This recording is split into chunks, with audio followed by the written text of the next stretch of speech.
Bom dia, pessoal do sétimo. Em virtude que eu tive problemas aqui com o meu áudio, eu só vim perceber depois que eu postei no YouTube que não estava saindo áudio. Então, não valeu a live que eu fiz mais cedo. Então, eu tive que estar gravando aqui em forma de videoaula para que vocês pudessem entender o assunto, para estar resolvendo as atividades que está em produção de texto das páginas 69 a 72.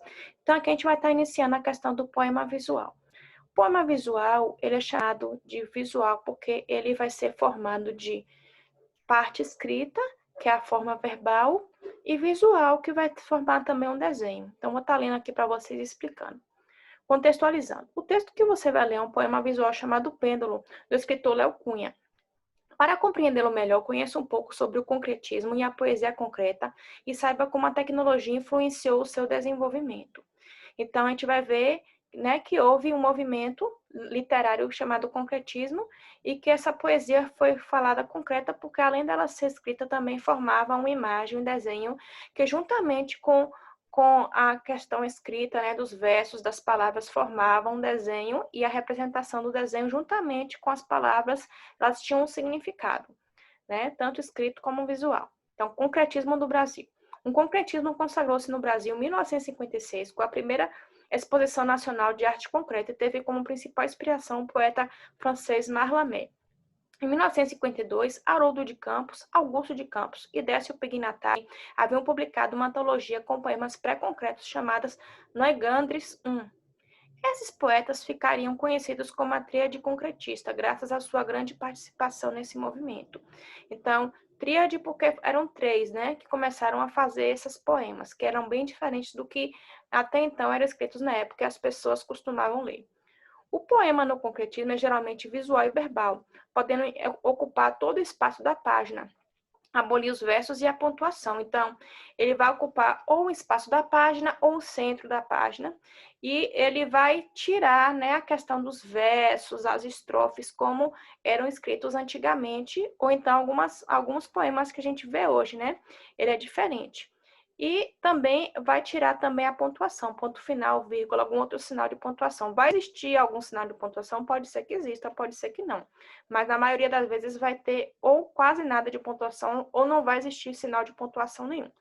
Esse movimento não se restringiu apenas à literatura. A pintura, a escultura, o cinema e as artes em geral também aderiram ao concretismo, que ficou conhecido por sua criatividade e ousadia, né? Ele era muito criativo e também muito diferente para a época. Léo Cunha, ele é um escritor brasileiro que ele produziu um poema que vocês vão estar vendo a partir da página 70, que é o Pêndulo. Tem assim, nascido em Bocaiúva, Minas Gerais. Léo Cunha atua como professor universitário, jornalista e tradutor.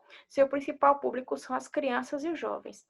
O autor já recebeu importantes prêmios da literatura infantil e juvenil brasileira, como o João de Barro, Nestlé, Jabuti e o Prêmio da Fundação Nacional do Livro Infantil e Juvenil.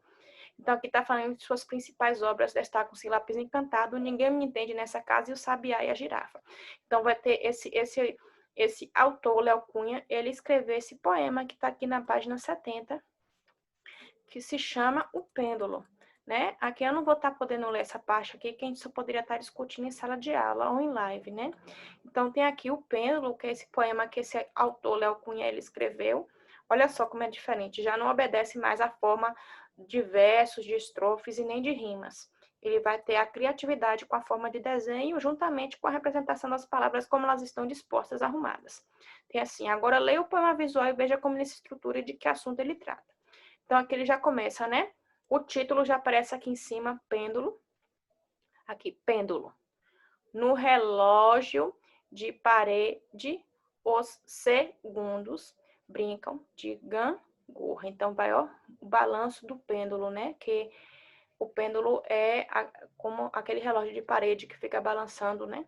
Então, vai formar esse significado juntamente com as palavras e o balanço que vai aparecer, né? Imitando o balanço daquele, do balanço daquele relógio de parede que fica balançando de um lado para o outro. Aí vai estar aqui as questões na página 71, tem assim, a partir da questão 3.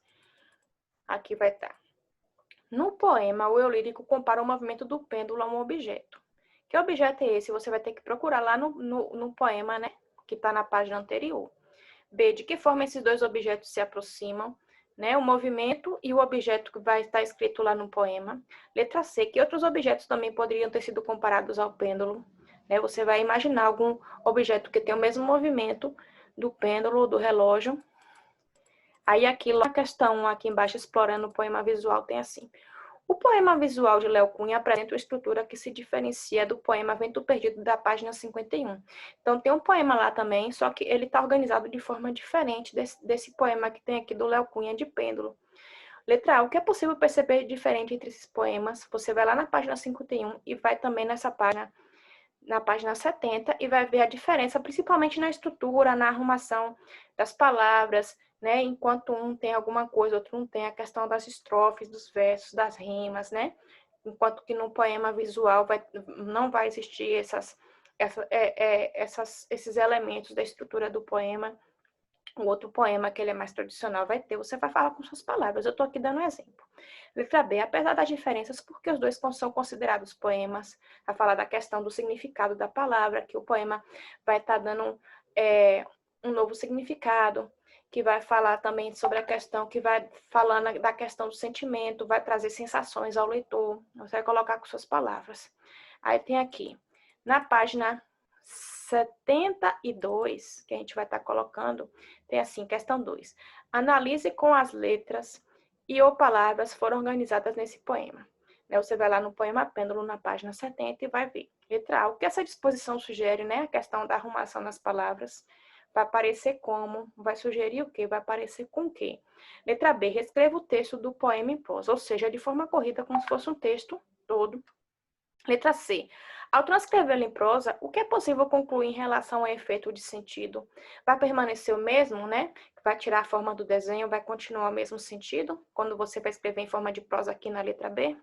Letra D. Que brincadeira o eu lírico faz por meio da mensagem escrita? Você vai ter que ler com atenção para ver que brincadeira o eu lírico, né? Que seja o eu sentimental do poema, que vai estar dando que sentido é esse que vai estar trazendo.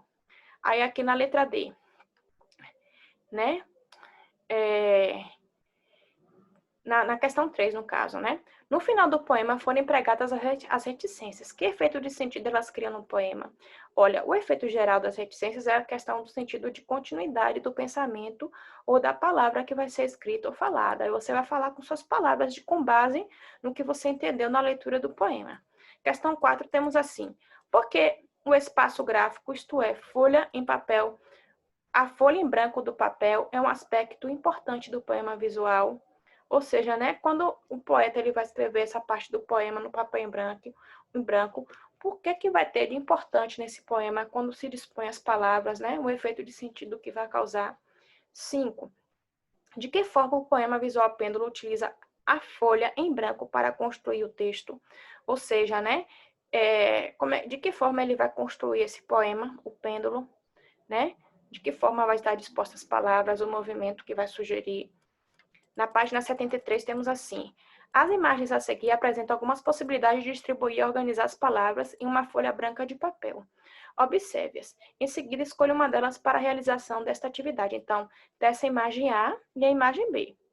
Aí, letra A, a imagem que você escolheu lembra o quê? Aí você vai falar com suas palavras. Letra B, faça uma lista de palavras que poderiam ser utilizadas para formar um poema visual com base na imagem que você escolheu na imagem A ou imagem B. A letra C tem assim, agora no espaço abaixo dispõe essas palavras criando frases no mesmo formato da imagem escolhida por você. Então, você vai poder estar pegando essas palavras que você listou na questão B aqui e você vai criar como se fossem frases, né? Frases que tenham sentido com a imagem que você escolheu.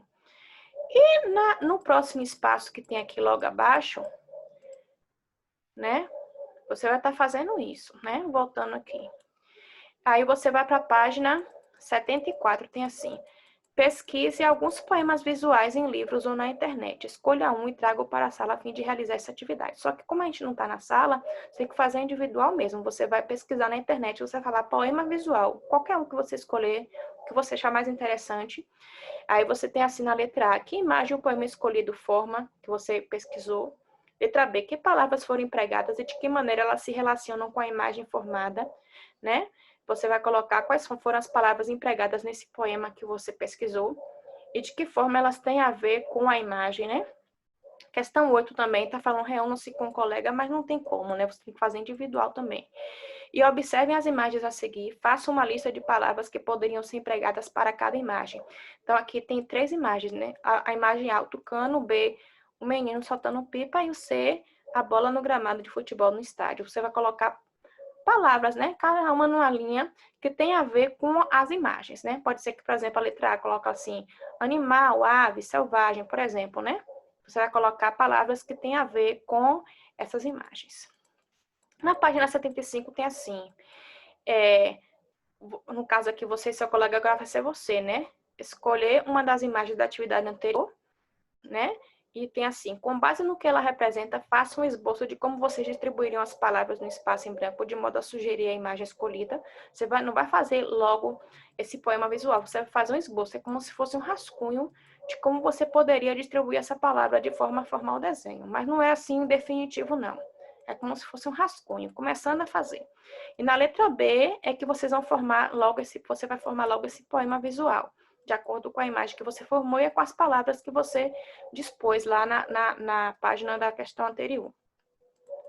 Na página 76 tem assim, observe a seguir outro poema visual.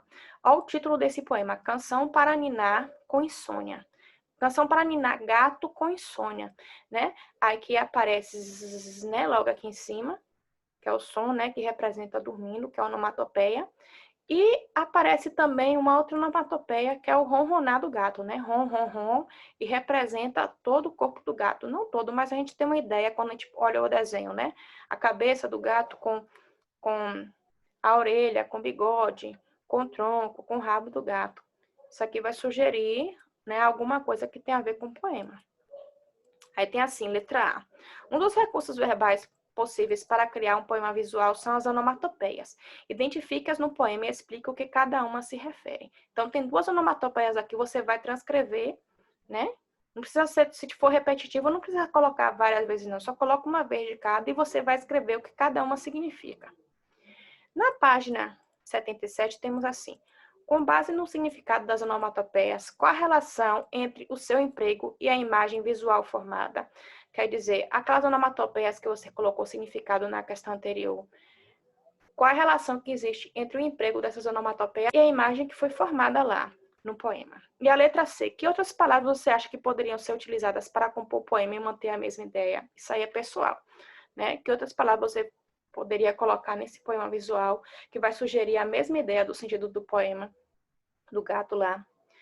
E aqui é um esquema que vai estar resumindo o assunto, né? O que é o poema visual? Qual o objetivo? Transmitir uma mensagem e despertar sensações no leitor.